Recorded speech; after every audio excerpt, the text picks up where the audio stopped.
mu izina ry'umuyobozi wa politiki muri AFC 23, Monsieur le Président de la Mutualité Chikama,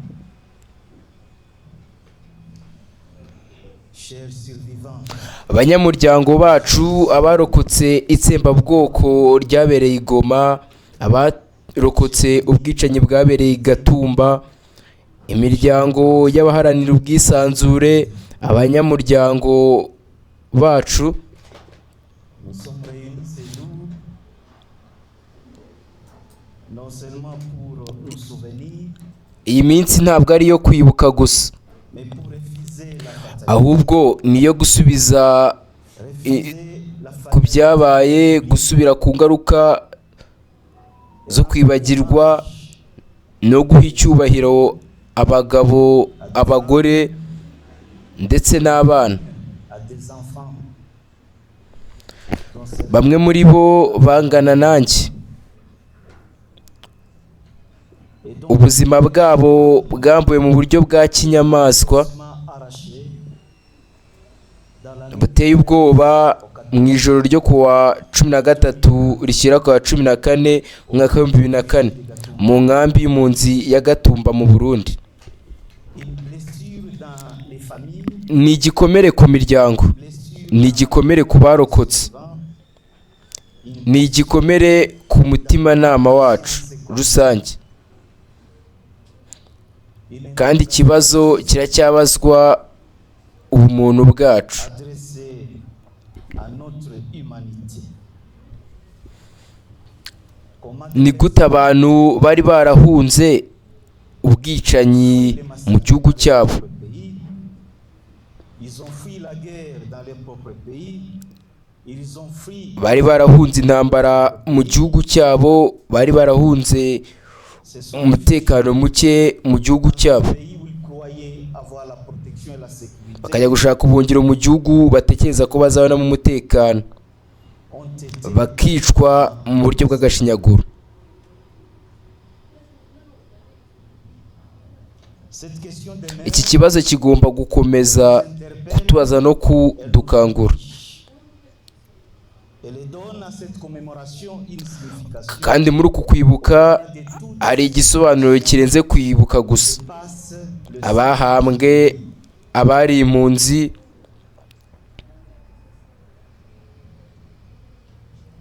à Gatumba, ils sont allés chercher refuge. Les victimes de Gatumba n'étaient pas parties à la conquête d'un territoire. abishwe muri ubwo bwicanyi Elles fouillaient ntabwo bari baragiye kwigarurira ubutaka bw'abandi, bari bahunze intambara, bahunze akarengane, bari bahunze ubumuntu buke, bambuka umupaka kugira ngo babone ubuhungiro mu gihugu batekereza ko gifite umutekano, hospitaliers, batekereza ko kiri mu mahoro. je dis le Burundi. Mvuga Burundi.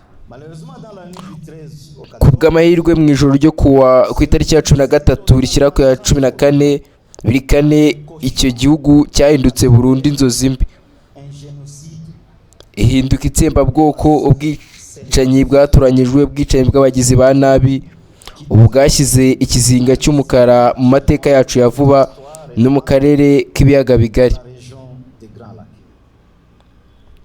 Des hommes et des femmes Abagabo n'abagore barishwe, tués abana barogoshwe, dans leurs aho bari bacumbitse haratwikwa, imiryango yose iricwa, ont été incendiés. hano bose. Familles entières ont été décimées pour ce qu'ils sont.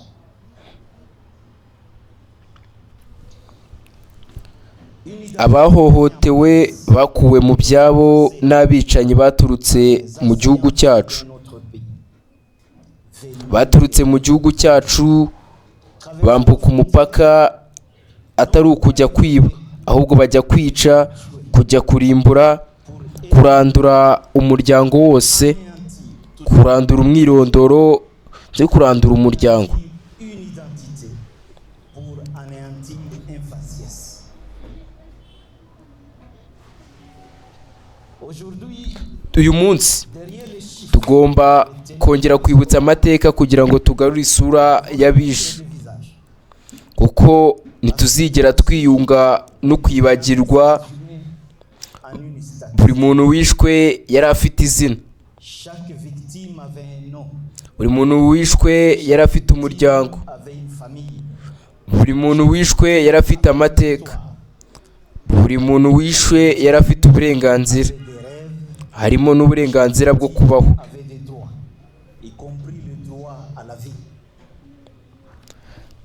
Ariko abo bahohotewe bari bafite n'umwirondoro w'umuryango, bari bafite amateka yabasabaga kwirwanaho.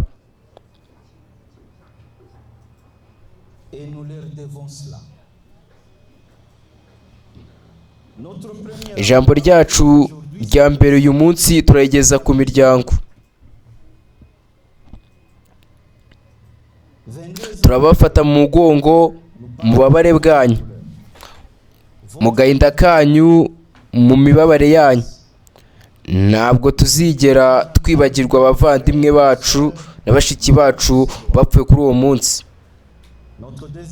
Ijambo ryacu rya kabiri turageza ku barokotse. Imana ishimwe, imiryango yanyu iriho uyu munsi. Mugire imbaraga, mugire ubutwari. Imibabaro yanyu ubu ni igice cy'amateka yacu rusange ndetse n'ubwitange bwanyu ku gihugu.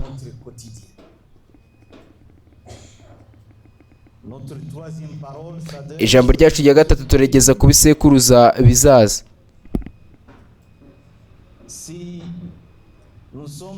Ni ngombwa ko mugira uruhare, mukiyemeza, mukabona umwanya wanyu, atari muri twe gusa ahubwo no ku rwego mpuzamahanga.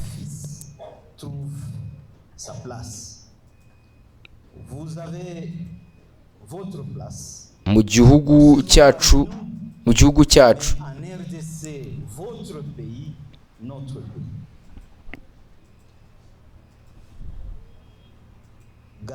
Gatumba ntigomba kongera kubaho. Reka tuvuge tuti ntibizongere kubaho.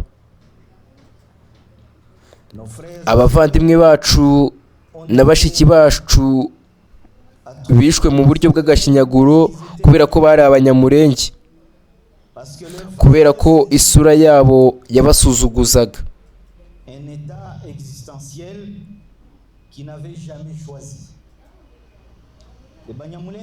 Abanyamurenge ni abavandimwe b'Abanyekongo,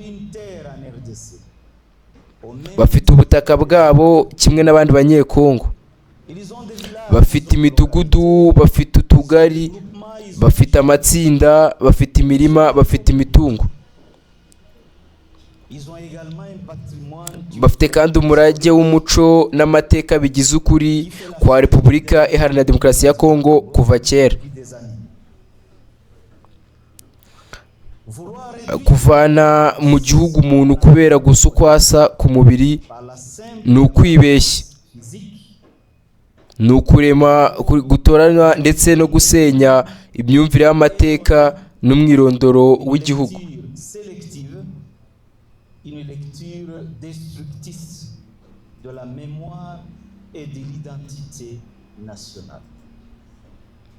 Banyacyubahiro, bwana na madame batumiwe, itsembabwoko ritangirira ku ijambo rimwe gusa ribi.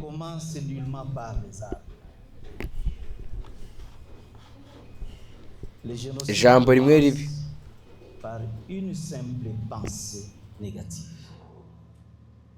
Une pensée négative